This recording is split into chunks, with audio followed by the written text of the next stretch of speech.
Assalamualaikum warahmatullahi wabarakatuh. Kami dari kelompok 5 evaluasi pembelajaran. Kami di sini akan mempresentasikan mengenai menyusun penilaian diri. Selamat menyaksikan, dan apabila ada yang ingin ditanyakan silahkan bertanya pada forum diskusi. Terima kasih. Sebelum memulainya, kami ingin memperkenalkan diri. Yang pertama, saya sendiri Hani Alicia Islamia selaku moderator dan pemateri. Kemudian pemateri yang pertama itu ada Sunaya dengan NIM 09, dan yang kedua itu ada Maya Nurul Rahmani dengan NIM 19. Baik, langsung saja kita mulai presentasi kali ini dengan membacakan basmalah. Bismillahirrohmanirrohim. Langsung saja, bagaimana saudari Naya, apakah rumusan masalah dari presentasi kali ini? Selanjutnya ada rumusan masalah. Rumusan masalah di sini ada 6 poin. Poin pertama yaitu apa itu penilaian diri. Kedua, apa saja macam-macam dari penilaian diri. Ketiga, bagaimana prinsip-prinsip dari penilaian diri. Keempat, apa saja kelebihan dan kekurangan dari penilaian diri. Kelima, bagaimana cara menyusun penilaian diri. Dan yang keenam atau yang terakhir, bagaimana cara mengimplementasikan penilaian diri dalam pembelajaran fisika.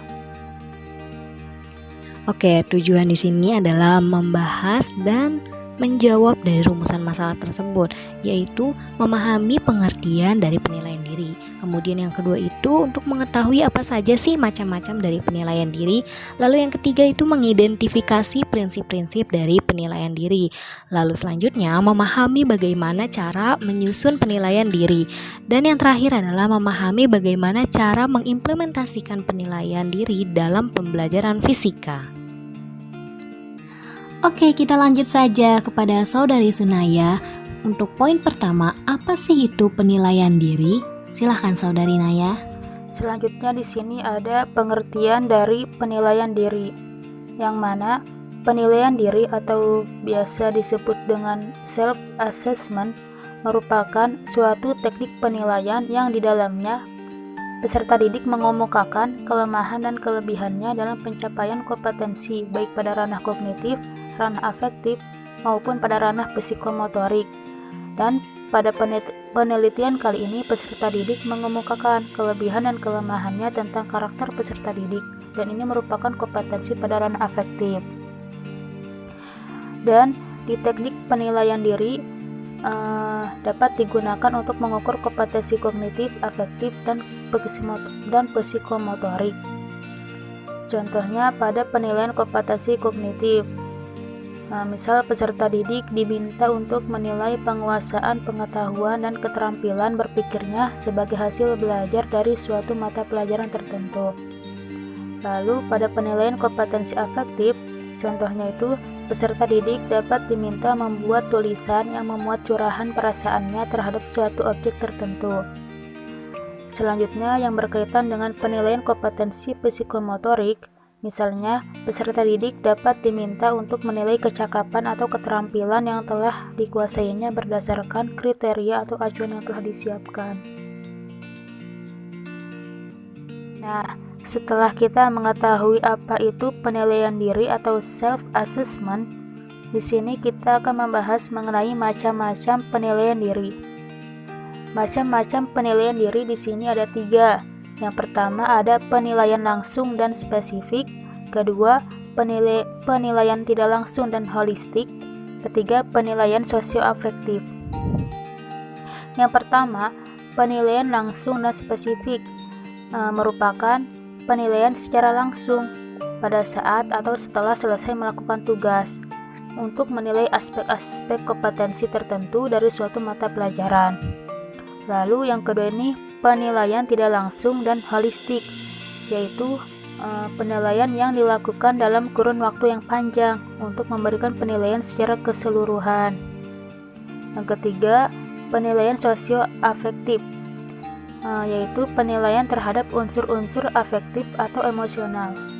Oke, terima kasih banyak kepada Saudari Sunaya atas pemaparan materinya. Sangat jelas ya teman-teman, semoga dapat dipahami dengan baik dan sangat bermanfaat sekali. Selanjutnya kita ke pemateri kedua, yaitu Saudari Maya Nurul Rahmani akan menjelaskan mengenai prinsip-prinsip dari penilaian diri, kemudian akan membahas mengenai kelebihan dan kekurangan dari penilaian diri. Silahkan Saudari Maya.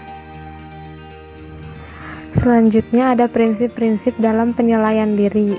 Menurut Kunandar pada bukunya tahun 2013, prinsip-prinsip dalam penilaian diri ada 4 poin. Yang pertama, aspek-aspek yang mau dinilai oleh peserta didik melalui penilaian harus jelas. Yang kedua, menentukan dan menetapkan cara dan prosedur yang digunakan dalam penilaian diri, misalnya dengan daftar cek atau dengan skala. Yang ketiga, menentukan bagaimana mengolah dan menentukan nilai hasil penilaian diri oleh peserta didik. Dan yang keempat adalah membuat kesimpulan hasil penilaian diri yang dilakukan oleh peserta didik. Selanjutnya, kelebihan dari penilaian diri. Yang pertama, guru mampu mengenal kelebihan dan kekurangan peserta didik. Yang kedua, peserta didik mampu merefleksikan mata pelajaran yang diberikan. Yang ketiga, pernyataan yang dibuat sesuai dengan keinginan penanya. Yang keempat, memberikan motivasi diri peserta didik dalam hal penilaian kegiatan peserta didik. Yang kelima, peserta didik lebih efektif dan berpartisipasi dalam proses pembelajaran. Yang keenam, dapat digunakan untuk acuan menyusun bahan ajar, mengetahui standar input peserta didik yang akan kita ajar. Yang ketujuh, peserta didik dapat mengukur kemampuan dalam mengikuti pelajaran, peserta didik dapat mengetahui ketuntasan belajarnya. Yang kedelapan, melatih kemandirian peserta didik. Yang kesembilan, peserta didik mengetahui bagian yang harus diperbaiki. Dan terakhir, peserta didik memahami kemampuan dirinya. Adapun kelemahan dari penilaian diri adalah yang pertama, cenderung subjektif. Yang kedua, data mungkin ada yang pengisiannya tidak jujur. Lalu data terjadi mungkin peserta didik menilai dengan skor tinggi. Lalu membutuhkan persiapan dan alat ukur yang cermat. Lalu pada saat penilaian dapat terjadi peserta didik melaksanakan sebaik-baiknya, tetapi di luar penilaian ada peserta didik yang tidak konsisten dan hasilnya kurang terbuka. Baiklah, terima kasih Saudari Maya. Selanjutnya saya di sini akan menjelaskan mengenai langkah-langkah menyusun penilaian diri. Nah, jadi kami mengutip dari Kunandar. Buku Kunandar yang menjelaskan mengenai self-assessment itu, yang pertama itu kita harus menentukan kompetensi atau aspek kemampuan yang dimiliki oleh siswa yang akan kita nilai. Nah, kemudian yang kedua itu kita harus menentukan kriteria penilaian yang akan digunakan. Lalu selanjutnya kita harus merumuskan. Jadi kita akan merumuskan format penilaiannya, bagaimana pedomannya, skornya, daftar tanda ceknya, kemudian skala penilaiannya. Itu sangat penting. Kemudian selanjutnya itu meminta peserta didik untuk melakukan penilaian diri. Jadi kita minta peserta didik itu yang menilai sendiri dirinya. Kemudian selanjutnya itu peneliti atau guru itu harus mengkaji lagi. Jadi dari hasil penelitian itu, penilaian seseorang itu harus kita kaji lagi apakah secara cermat dan objektif sudah sesuai atau belum. Lalu penyampaian umpan baliknya kepada peserta didik itu harus berdasarkan hasil kajian terhadap penilaian diri. Jadi setelah kita kaji, kita nilai, kita pun harus menyampaikan kajian tersebut agar siswa dapat mengoreksi dirinya sendiri. Kemudian ada membuat kesimpulan terhadap hasil penilaian yang digunakan yang berkaitan dengan mencapai kompetensi sikap spiritual, kemudian sosial kepada peserta didik. Jadi kita juga harus menyimpulkan bagaimana penilaian diri terhadap siswa tersebut. Lalu selanjutnya kita melakukan tindak lanjut dengan mengacu pada hasil penilaian melalui penilaian diri. Oke, next. Kita mencontohkan implementasi penilaian diri dalam pembelajaran fisika. Nah, di sini kita menggunakan melalui observasi. Misalkan contohnya itu ada di kelas 11 semester ganjil, mata pelajaran tentu fisika. Nah, kita harus menentukan kompetensi dasarnya. KD-nya itu yang pertama itu kita harus menyadari kebesaran Tuhan yang menciptakan dan mengatur alam sejagat raya melalui pengamatan fenomena alam fisis dan pengukurannya. Jadi kita harus menerapkan itu terhadap peserta didik agar penilaian juga dapat kita terapkan untuk penilaian diri siswa tersebut. Kemudian kita harus menunjukkan perilaku ilmiahnya. Jadi rasa ingin tahu, jujur, teliti, cermat, tekun, inovatif, dan lain-lainnya itu harus ada dan tertanam dalam diri siswa. Kemudian menganalisis gerak parabolanya. Jadi selain kita menilai, juga kita harus menganalisis apakah benar-benar siswa tersebut mengamati gerak parabola dan gerak melingkar dengan menggunakan vektor. Kemudian KD yang selanjutnya itu mengolah dan menganalisis data hasil percobaan gerak parabola dan gerak melingkar. Jadi wajib adanya penilaian dari hasil pengamatan yang telah dilakukan. Jadi bukan hanya mereka mengolah dan menganalisis, akan tetapi sesuai atau tidaknya dan apakah mereka itu jujur, teliti, dan kreatif, itu harus ada penilaiannya masing-masing. Dan salah satu lagi ini yang penting itu indikator pencapaian kompetensi yang harus kita nilai untuk para siswa yang kita pegang.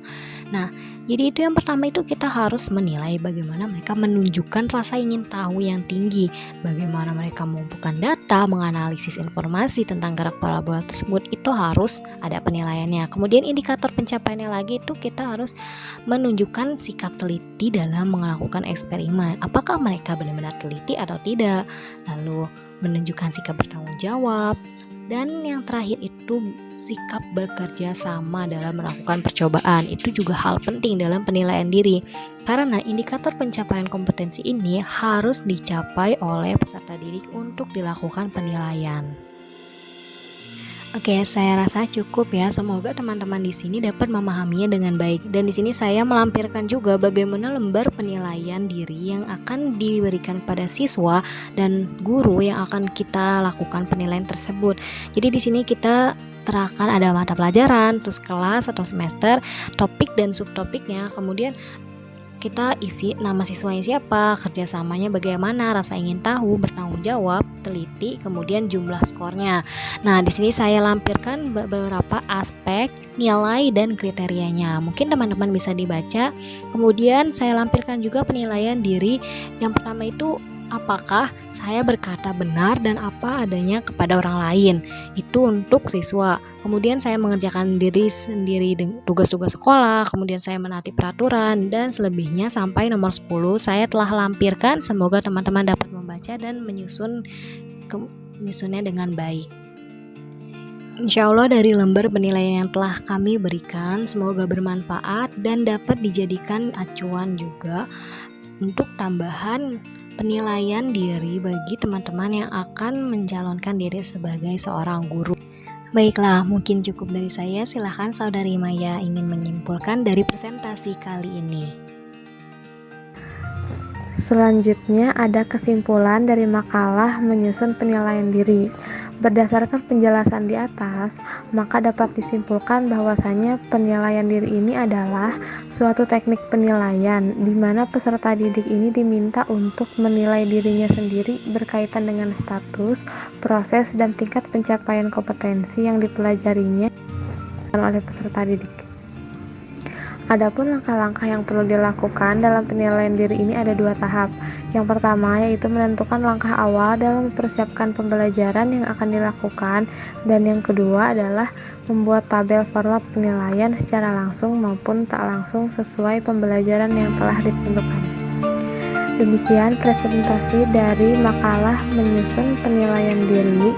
Kurang lebihnya mohon maaf. Wassalamualaikum warahmatullahi wabarakatuh.